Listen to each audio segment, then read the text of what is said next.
I know Claire has a lot of amazing information to share, so I don't want to waste any time.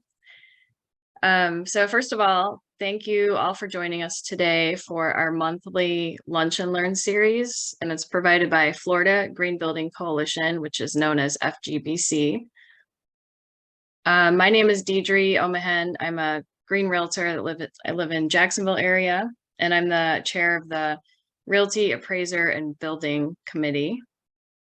A couple of information really quickly. The recording of the webinar will be available on FGBC's website and our YouTube channel. And for questions, please put them in the Q&A, not in the chat. The chat is a good place where you all can introduce yourselves, and then I'll monitor the question and answers.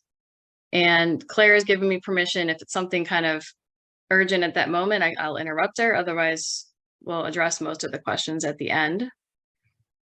And of course, please do the survey. I know everybody's anxious to get off, but if you could pretty please do that, it helps us plan future webinars. And lastly, FGBC is a nonprofit 501c3. It's dedicated to improving the built environment. The mission is to lead and promote sustainability with environmental, economic, and social benefits through regional education and certification programs. And they're continually finding new and innovative ways to educate builders, developers, local governments, and consumers about how to achieve a healthier, more environmentally sustainable future. And you can see there's more information there on some of the projects that they've certified as green building in Florida.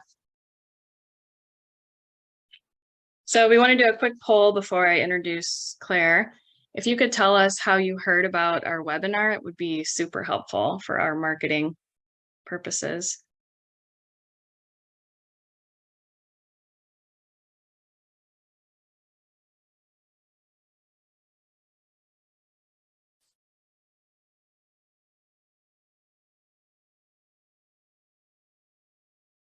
Okay, thank you, everybody. It looks like most people was email.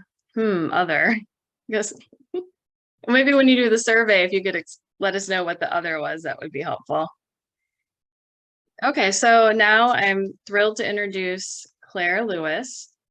She has been with the Florida Friendly Landscaping Program since 2011. Her current title is Florida Friendly Landscaping Program Statewide Florida Friendly's Community Coordinator for the University of Florida Institute of Food and Agricultural Sciences Extension. Prior to joining the FFL team, she earned a Master's of Landscape Architecture Design from the University of Florida. And she worked 12 years for private landscape architecture firms in Gainesville. She designed projects including large-scale commercial, institutional, and residential homes. Responsibilities include educational outreach to local governments, building professionals, and community decision makers across the state to provide educational programming to Floridians about sustainable landscape practices and encourage builders, developers, and HOAs to implement the Florida-friendly landscaping principles in their communities in order to preserve and protect Florida's water and natural resources. So without further ado, I'm going to turn it over to Claire. Thank you for joining us, Claire. Hi, thank you so much for having me. I'll go ahead and share my screen.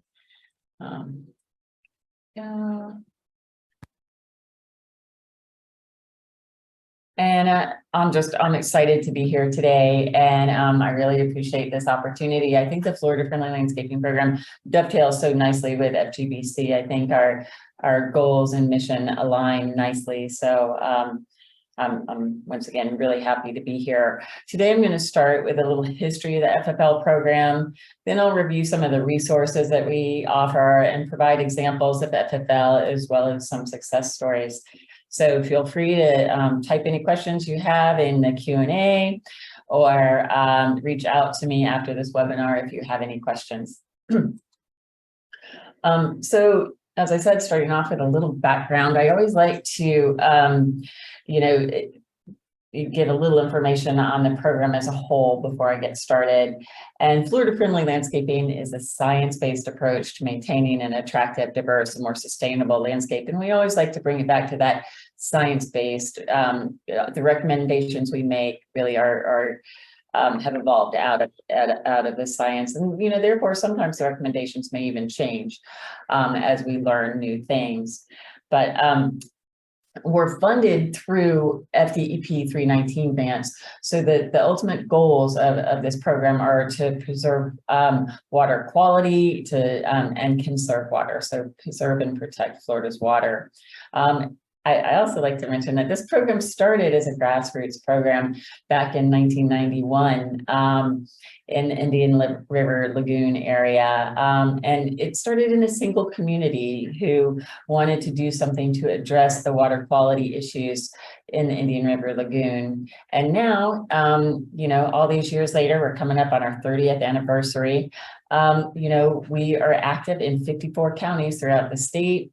And we're stronger and trying to get our message out more than ever. So the power of individuals can definitely make a change.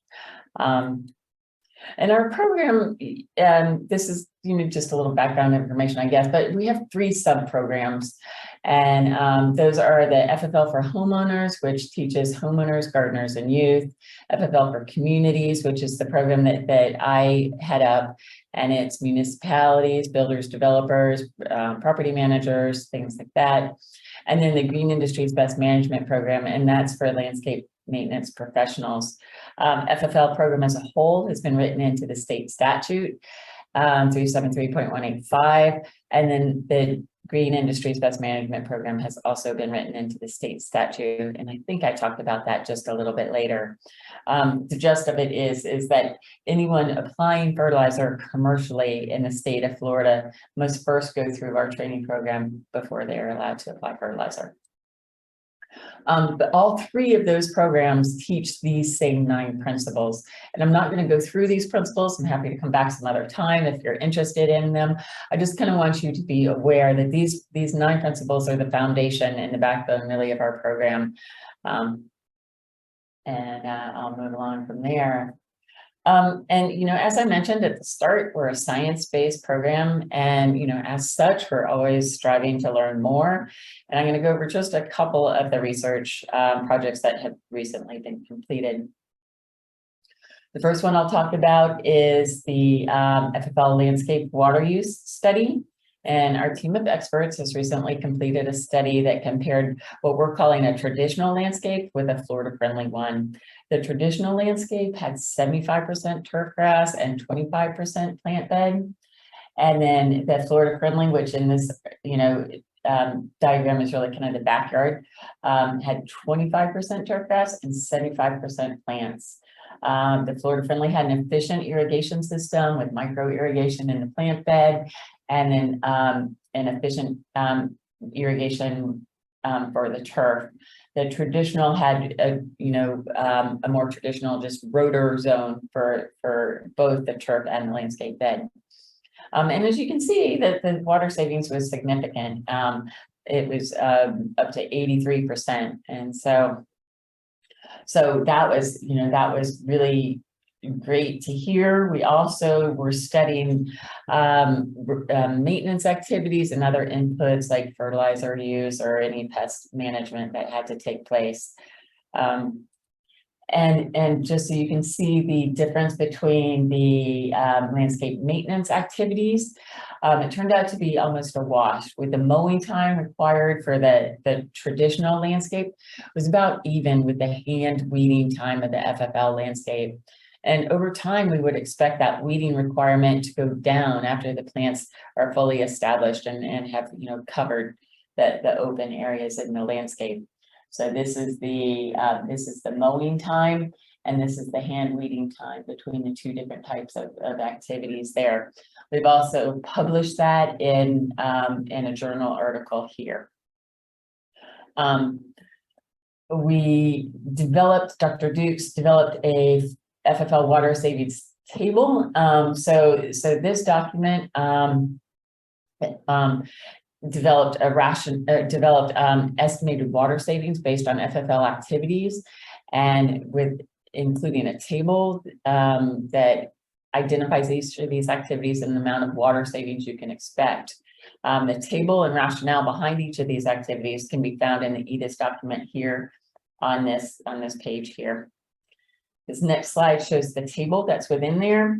And you can see here that if you simply reduce irrigation from 3 days a week to 2 days a week, you can expect to save over 10,000 gallons of water per 1,000 square feet a year. And, many landscapes are more than 1,000 square feet. So, if it was 2,000 square feet, you could, double that. Another pretty easy thing to do is to convert spray head nozzles to multi-stream, multi-trajectory nozzles. It's relatively inexpensive. You can expect to save 2,800 gallons of water per 1,000 square feet. And these heads allow for a slower water output with heavier droplets that allow the soil to actually absorb the water, reducing evaporation. And we feel this table is a good tool to decide which activities or changes you'd like to make in your landscapes. And so you can look at the different things that you can do and pick which one might work for you. Another interesting piece of research that was recently completed was this landscape preference survey. And it was done with AI and intelligence and stuff. It was pretty neat, the system behind it. But basically what it was looking at was, did people prefer, how much landscape did people prefer? So option one was really just, no landscape in the front except for turf. Option two is 25% landscape bed and 75% turf. Option three is 50-50. 4 is 75% landscape bed and 25% turf, and then 5 would be 100% landscape. I don't know if y'all have that option. I can't see the chat right now, but if you have the option, you can put which one you prefer in the chat box, and I'd love to look at that later. Unfortunately, yeah, I can't see that right now. But what the research showed was people actually 3 and 4 were the preferred options, and they were I think 3 was just slightly above 4. They were pretty close, which I think is great to know and understand, looking at if you're selling houses or if or building houses, how much landscape to turf that you can reasonably expect the public to appreciate. Next, I'm going to talk about a few resources. We have manuals, which I'm going to show you. We also have a lot of IFAS publications, and those are called EDIS documents. So basically, if you have any questions, like say you wanted to know about perennial peanut, you would just type in EDIS, E-D-I-S, and perennial peanut, and you're gonna get a couple articles that come up on almost any topic that you type in there. So it's a great resource. You can also just do UF and then type in your search, and that'll get you probably where you want to be. So we have an extensive amount of educational materials available to encourage more sustainable landscape practices. The publications on this page are the foundation of the program, the Florida Friendly Landscaping Guide to Plant Selection and Landscape Design, which is this one right here, lists plants and their growing requirements, as well as possible design solutions to common landscape issues. The Florida Yards and Neighborhoods Handbook goes through the 9 principles that I showed you earlier, and talks about how to maintain the landscape for really the home audience. And then this publication over here, the Florida Friendly Best Management Practices for the Protection of Water Resources by the Green Industries. That's a mouthful. It teaches the 9 principles to the professional landscape community. And these publications are available free of charge and can be ordered online at our website. You can also pick them up at your local extension office. And they've recently been updated. So this is the new look. I wanted to show you what they looked like before in case you've seen them and were familiar with them. This is the new updated look of each of these manuals. So if you see them, you'll know what you're looking at there.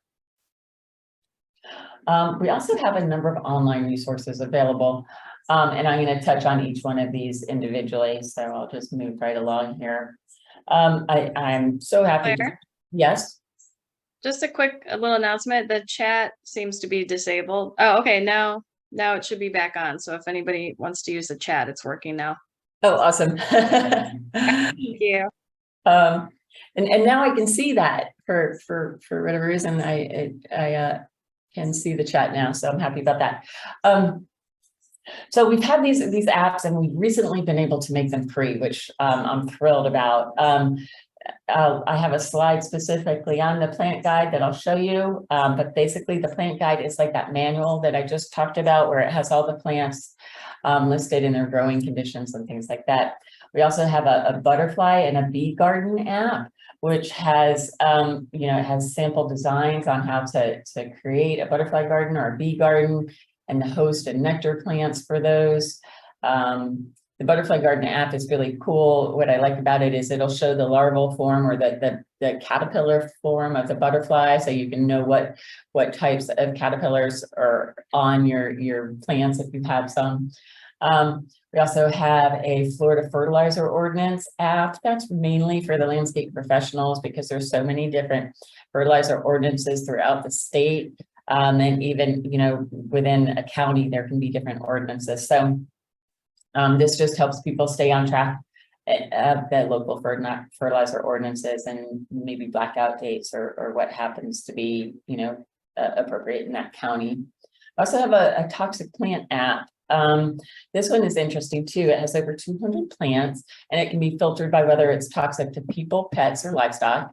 And it can be filtered by the symptoms of poisoning, which I think is interesting. So if you got a rash, you can look and maybe see what plant gave you that rash or something like that. So once again, those can all be found on our website, and they're free, and you can link to them. Only the plant guide is available for, you know, true app form on iOS or Android. Otherwise, all of them are available on the website, you know, and you can access them with internet capability. See, so moving along. So this is the plant app, and you know, it works pretty much as you would expect an app to work. You know, you can search by the type of plant you're looking for. So in this circumstance, I was looking for a ground cover. I wanted one that would grow in part shade, and I wanted a native. And you know, so then you just search. Then you get a list of plants that will grow in your zip code. You can put it to default in your zip code or statewide. So then the plants will come up that are appropriate for that area. And then you'll get further information once you click on the plants, and you'll find out what kind of soil characteristics they need, what their salt tolerance, things like that. It'll also tell you how big they get, you know, so you'll know where to plant them so that they won't overgrow their space.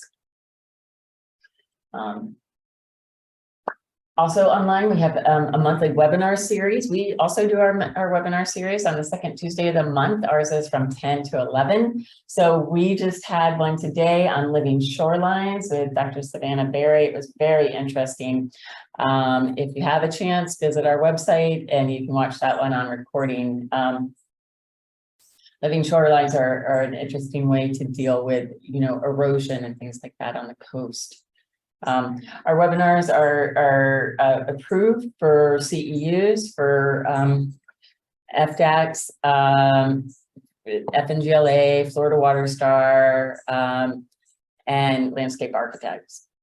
So we also offer continuing education online. So where the webinars, you know, you go on a specific day and they're live hosted. We have some courses available just that you can take any time. And also we have the CEUs for those same groups of folks on them. We have 8 different courses available at the moment. And we've also recently initiated a Hire Florida Friendly campaign. We're promoting this through our social media, our website, and our Flip My Florida Yard TV show. This campaign, we're encouraging people to hire trained landscape professionals. This includes the FNGLA, certified arborists, and other licensed individuals. So you can see these are some screenshots. We also have a checklist that you can refer to before hiring a landscape professional. We have all the recommended certifications and certificates. and just things to help you. And the bottom line here is just we're encouraging people to hire landscape professionals who've been trained in the latest recommendations and how to, maintain a landscape. So we offer several landscape recognitions, and these include a home recognition, a commercial landscape recognition, a new construction recognition. If you've seen our signs in the past, they were a little 9x12 rectangle, kind of to me looked like a license plate. So it took a while, but I'm really happy to announce that we now have a yard garden flag. So this is our flag for recognized homes. And basically the information on how to get recognized is all on our website, but we do have different checklists for each one of these, and the IFAS Extension Agent or some trained folks from their office will come out and evaluate the landscape. And Claire, I have a couple questions. So back to the Flip My Florida Yard, someone was asking if that's still airing. So it is. Season 2 just was released, and it's on PBS. It's also available on, now I should know this better than I do, but it's also Discover Florida. Yes, thank you. I always forget what that's called. So yes, it's also on Discover Florida. We just had a meeting earlier this morning. We are starting season 3 too. So and we've already selected the 10 sites that will be flipping. But so there'll be another season at least of Flip My Florida Yard. And that TV show is a lot of fun. It's, it's like a typical HGTV show where we go to someone's house and we flip, their yard in the 8 hours, so, it's fun to watch and it's fun to be a part of as well. Definitely. And then the other question about the landscape recognition. Did you explain how do they qualify for that? Is there a fee? There is no fee for that. And I'll talk about it a little bit more, how our recognition is included in FGBC's certification program. But for the recognition, there's our checklists are available on the website. I can put the link in a little bit, or I can even show you live on the website how to see those things. But so there's a checklist. We ask that you kind of review the checklist first to make sure you think you qualify. And then you reach out to your county extension agent. If you don't know who that is, you can reach out to me and I'll get you connected with them. And then they send a team out to do the evaluation. And like I said, it is free. And then this is a new program that we're going to launch. I'm hoping to evaluate a neighborhood before the end of the year. We're just finalizing our checklist now. It's a little different than our landscape recognition checklist, where we kind of focus on the education and community engagement more than just the landscape practices. If the community has amenities that that we're looking for, such like pet waste stations, community garden plots, recycling available, things like that. Those are all things that will give them points towards recognition. Okay, let's see. So FFL is written into a number of statewide initiatives. These include the Fair Income Housing Tax Credit. That's a 10-year tax credit to the developer of new or renovated low-income multi-family communities. And if their landscape is recognized as Florida friendly, they earn 2 points towards that certification. 1,000 Friends of Florida also determined that if we keep developing the way we do now, by 2070, more than a third of Florida's lands will be developed. And development-related water issues will more than double. So, here, I think I need to click here. So the red in this slide is developed areas. Here, I'll go back So you can see this was in 2010. This was developed by the 1,000 Friends of Florida. So the developed areas are in red, and the projected growth, if we don't change the way we're doing things now, will look more like this. And so that kind of brings home the idea and the need for water conservation. Even though it's been raining so much, our groundwater is still, and our drinking water still needs to be protected. And so 1,000 Friends of Florida, wrote us into their guidelines on recommended practices.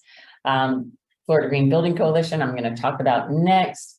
FFL is also included in these Basin Management Action Plans, or BMAPs. These are, they're just kind of a, what am I trying to say here? BMAPs are developed for impaired water bodies and how to maintain them to, reduce water pollution. So these BMAPs credit the FFL program with reducing up to 3% of the starting nitrogen load, which represents 76,000 pounds of nitrogen, non-point source pollution that is kept out of Florida's water. So it's kind of the intricate analysis that they do, but FFL is definitely written into BMAPs and is included in their solution. So FGBC is the largest certifier of residential, commercial, and high-rise green building projects in the state. And FFL recognition is an integral part of this certification process for homes, commercial, land development, and governmental properties. So some of the ways that FFL is integrated into the FGBC criteria are that FFL recognition provides 2 points towards FGBC green home and commercial certification. So once again, that's where if you have any questions, if you're going to get FGBC certified, and you want those points for your landscape, you can reach out to me and I'll get you connected to the person that can do that. Some counties do not offer FFL recognition, and in that case, I would come out and I would do the recognition myself. So I'm a great contact person, to get you set up. Don't hesitate to contact me at all.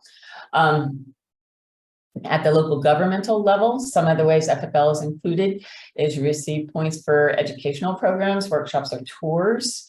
And to teach the public and landscape professionals how to implement FFL principles. If city or county staff are FFL certified professionals, you get points for that. And if a local government has a demonstration garden that they maintain that provides community education on FFL principles, you also get points towards the certification for that. So we're so happy to be partners with FGBC, and just if you have any questions on this process, just don't hesitate to contact me. Next, I'm going to talk about a few of the certification programs that FFL offers. Now, I spoke about the recognition, which really recognition we consider, just a snapshot of the landscape. These are more certification programs. And as you can see, there's quite a few of them here. I'm not going to go into detail on any of them, but I will talk about, them briefly. So the green industry's best management practices I mentioned earlier, that was written into the state statutes, and anyone who applies fertilizer commercially must go through that training. The Florida Friendly Landscaping Certified Professional is a voluntary certification, and initially that was developed for code enforcement people so that they could understand the FFL legislation. But what we're seeing is that we're getting a lot of landscape maintenance professionals take the course, as well as designers, and they are listed on our website as having, obtained Florida Friendly Landscaping Certified Professional status. So we've partnered with Florida Water Star. So if you're doing Florida Water Star on your project, you might consider going for Florida Friendly Water Star Gold certification. That we are pilot testing. There's there's some great things in that, but I just didn't feel like I had the time to go into detail on the Florida Friendly Water Star Gold certification, but I'm happy to talk to you about that after this presentation if you're interested. Something else that I'm really excited about is Florida Friendly Pond certification. So this is really, it's a program that was started down in Manatee County, and now we're taking it statewide. It was called the Healthy Pond certification, and it's come under Florida Friendly Management. So I'll be managing this program, and it's a training for pond maintenance folks. So the techs and the people who maintain the pond. And then we also felt like it would be important for people making decisions at the ponds. So, you know, the HOA board members and community association managers, things like that. So that one will be starting next year, where we'll get it launched again. And then the Green Stormwater Infrastructure Maintenance Certification. I'm going to talk a little bit more about green stormwater infrastructure. This maintenance certification would be for landscape professionals, and it teaches them how to maintain these green stormwater infrastructure systems. So things like vegetated swales and you know, wet and dry detention areas and rain gardens and things like that. So we're excited about that. We've really seen a need where there's been some great GSI projects installed, and then maybe the maintenance of them, maybe they're failing because they're not maintained properly, or maybe they just don't look the way that the you know, the community would like them to look. So we've got a lot going on with that green stormwater maintenance certification, and I'm happy to answer any questions about that as well. We are funded through DEP, as I mentioned earlier, and we worked with them to help develop this green stormwater infrastructure website. So it's really developed as a clearinghouse for Florida specific green stormwater infrastructure. You know, there's a lot of information out there. You know, a lot of it's up in the Chesapeake Bay area or out in California, or, you know, it just, you know, in other parts of the country. So this one will be targeted towards Florida. And like FGBC, we're a little different here in Florida. Everything's just a little bit different. So I'm very excited that we've been able to launch this. The primary staff for this really is kind of municipal staff, elected officials, and, you know, other people at the community level decision making. There'll be things on the website for community engagement. So there's a brochure that can be downloaded and printed. There's a presentation on green stormwater infrastructure if you're interested in, you know, teaching other people about it. There's also a green stormwater infrastructure technical manual. We have a plant guide. And then we'll have a list of GSI maintenance certified individuals on that website in the coming few months. And then we also have, you know, a map of examples and you know, throughout the state, and we're really looking to populate that. So if you have any green stormwater infrastructure projects that you've worked on, let us know, and we can talk to you about adding it to our website. And that really encourages other people to, you know, implement GSI if they can see another system and see how a community has implemented that. That, you know, there's a little bit of, you know, it's new and there's a little resistance. So we're hoping to kind of make that more accessible to people. Next, what I'm going to talk about is I'm going to go over some examples and some success stories from what other communities have done and how they've benefited from working with their local IFAS Extension office. So the first one I'm going to talk about is a really easy change. It was in Sumter County at the public library. And all they did was they replaced the annuals with Florida Friendly perennials, and they saved almost $3,000 a year.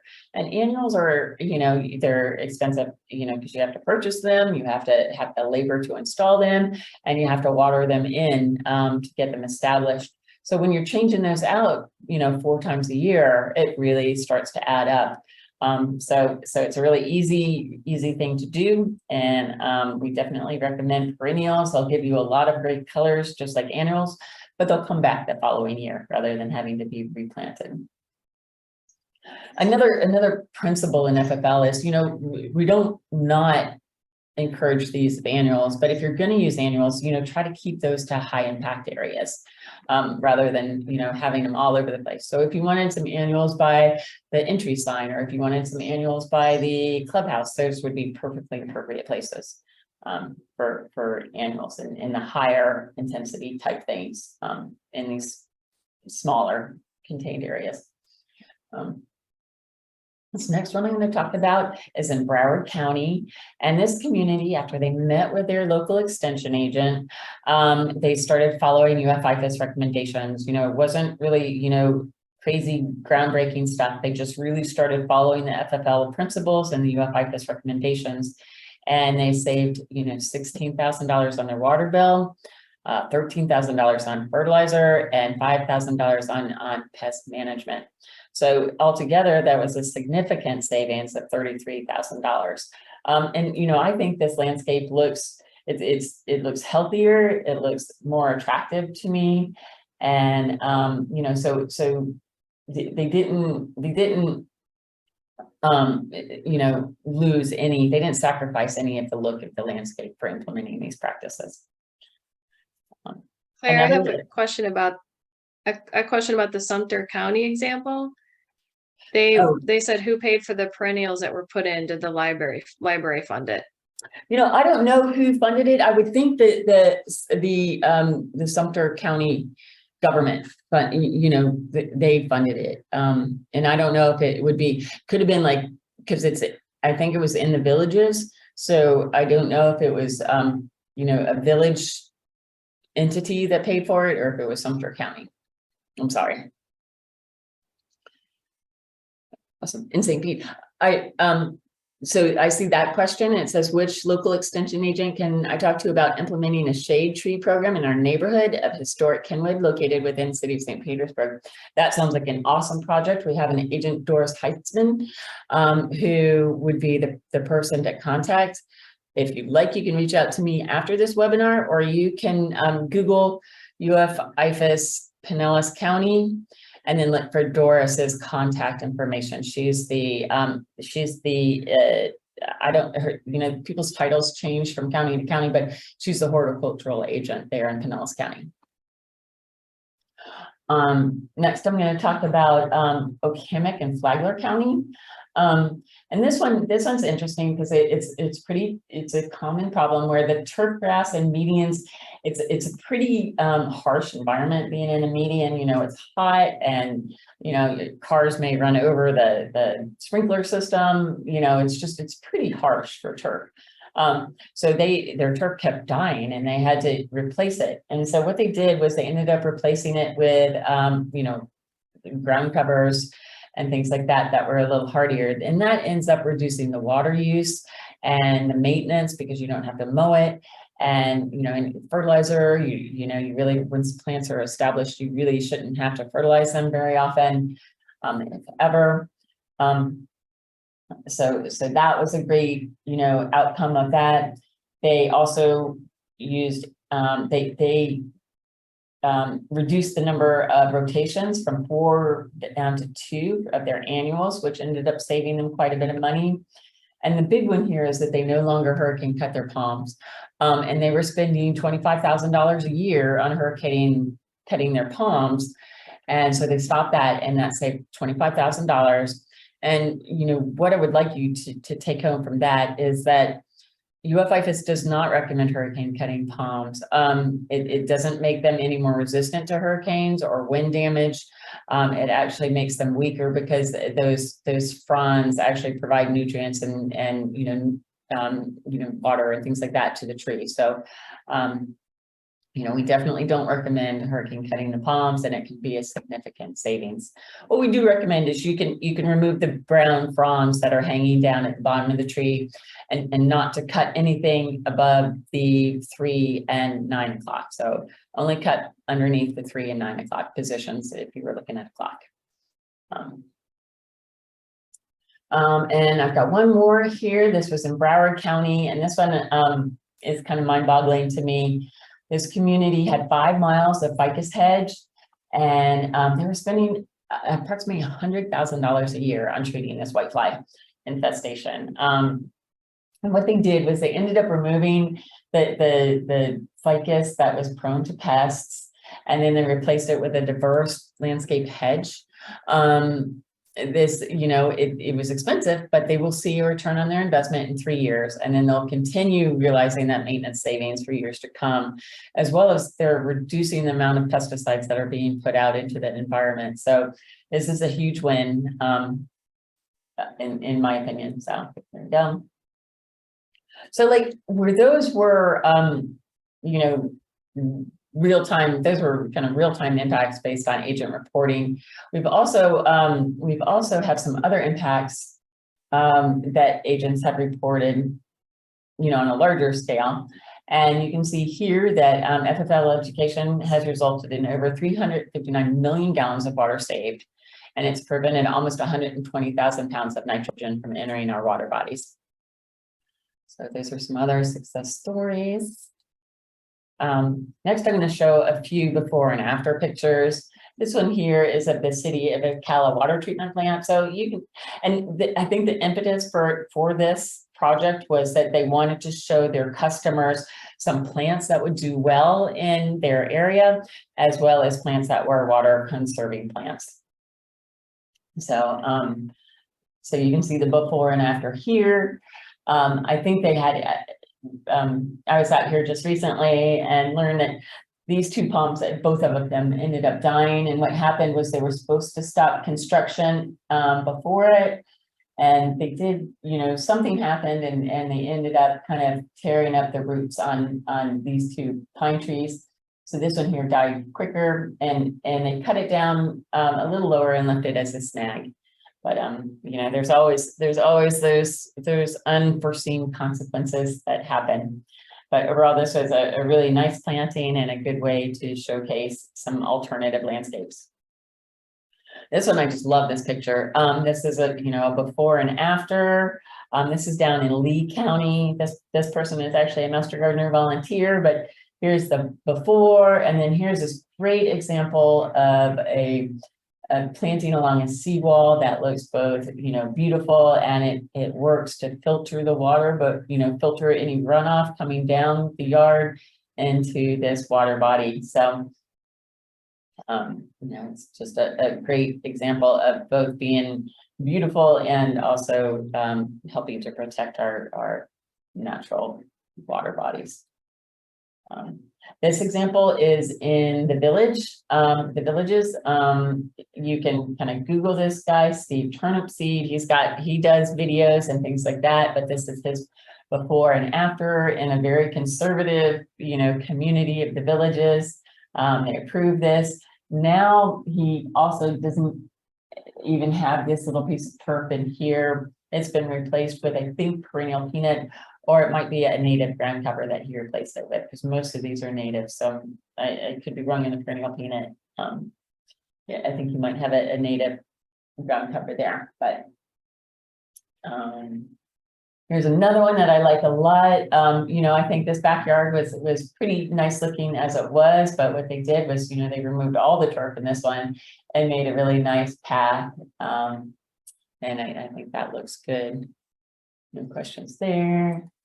And here's another one, kind of similar to the last one, where they actually removed all their turf and put pathways in to access the backyard. Okay, next, so I don't know if chat is available or not. Do you all think that rock yards are Florida friendly? It says Florida friendly, everyone says it is. You know, I see this especially in kind of coastal communities and things like that. You don't have to water it, right? You don't have to fertilize it. But we would actually say that, no, this is not Florida friendly. It really doesn't provide any habitat for, you know, the insects and other, you know, wildlife of any type, really. And then underneath it causes a heat island effect. And underneath this rocks, it gets so hot that all the microorganisms in the soil and things like that actually, you know, get baked, and so the soil underneath it turns very sterile. So it's very hard for anything to grow after that. And then, and another thing is you still have to maintain this. You're going to have weeds and things pop up through these rocks. So you're either going to have to hand weed or use a chemical application. So it's certainly not no maintenance. And rubber mulch, we don't really recommend rubber mulch either. It can off gas. Also, it doesn't provide the same benefits as an organic mulch. So it doesn't like break down and provide nutrients back into the soil, which is one of the main benefits of mulch is that it actually starts to improve our builder's sand that all our plants are trying to grow in. It starts to improve that soil quality. Is there anything else? Yeah, we do recommend things like wood chips, pine straw, pine bark. There's some great other mulches like eucalyptus and melaleuca that they've taken these invasive trees and they've treated it so that they can't grow, but they make a great mulch.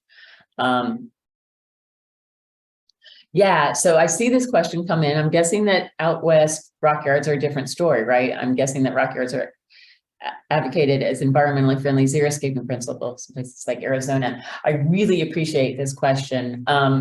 That's exactly true. Like we are not xeric in Florida. I mean, we're not a xeric state. We have plenty of rain. We also have periods of drought, right? So we go both ends of the spectrum where we can get the rain like we've been having here in North Florida. I'm in Gainesville. We've been having so much rain. Everything's really soggy. So Florida friendly plants have to be able to withstand, these kind of extremes. And rock yards are very appropriate out west or in some other places, just not in our Florida environment. So here's another, these are kind of like myth busters. Here's another one, is artificial turf Florida friendly? And we would say, no, it's not really Florida friendly. It's also very hot. So walking on it or things like that can be, uncomfortable. It also can off gas and it can, it's like the rock where it gets really hot underneath. And I'm going to show a quick video next on that. But, we just really recommend that, that you use natural. If you're going to use grass, use an appropriate natural turf grass. That way it can help cool the environment and it can filter stormwater and it can, provide all these other functions. And this little image right here is also, this is weeds coming up through the artificial turf grass. We have a place that we rent over in St. Augustine, and the person who's across the street, he often goes out and has to spray his artificial turf to get rid of the weeds. So he's out there, pretty frequently, doing that maintenance to his artificial turf. Okay, so here's this video, and there's no sound, so just don't expect sound.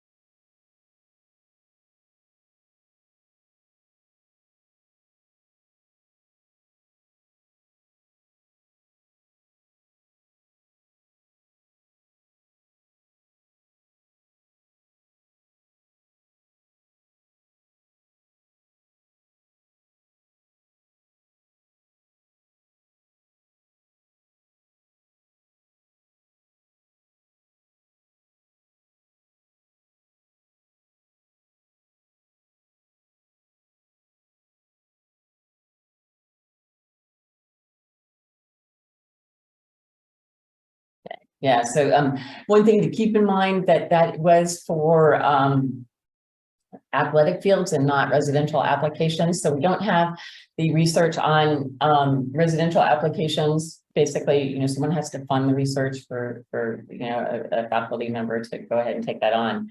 But so that was pretty dynamic, that difference between natural turf grass and the artificial turf or the synthetic turf.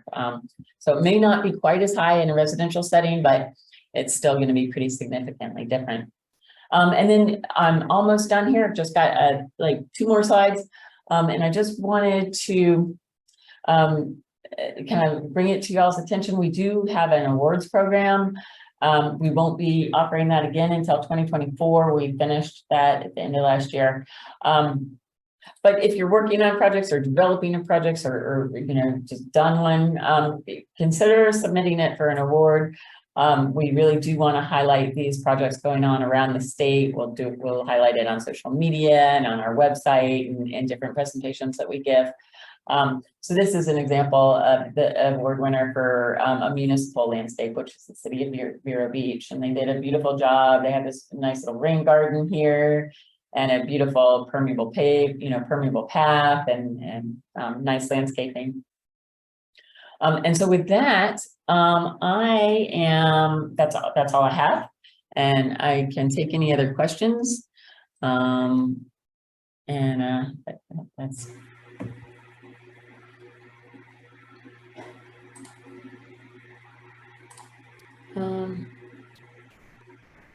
Okay. Does anybody have any questions? Here, I'll try to find the chat box, see if there's any questions in there. I didn't see any. Okay.